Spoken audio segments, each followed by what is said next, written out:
Dan Mora and Jorge Jimenez should work together to redesign the entire DC universe. Hi, I'm Jordan the Nerd of Gold, and I know DC loves to do their little publishing initiatives. The next big one coming up is Next Level, and so this idea is probably too late for Next Level to be unaffected by this, but I would love to see Dan Mora and Jorge Jimenez work together. Maybe they're each just given, like,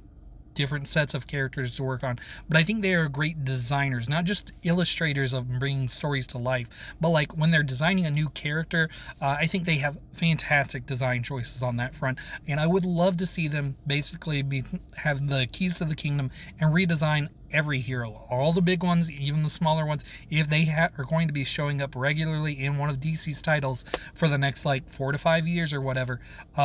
Dan Mora and Jorge Jimenez should be able to redesign their costume so that way they have a new dynamic look. And we can even say just like maybe a writer sees that and they're like, oh, this sparks a story idea in my head, and it gives them a new direction to go into, narratively speaking. But I'm not really worried about that part because there's always going to be writers trying to come up with a new, bold direction for heroes because you're always wanting to telling a new, bold story where you can. But I do think it would be great to see that two of DC's top artists working on their titles, redesigning the DC look from the ground up. I would love that instead of them just trying to add little flourishes to traditional costumes or being allowed to introduce like one or two new characters or new looks. I want them to design basically everyone and just see how cool the DC universe looks under their art.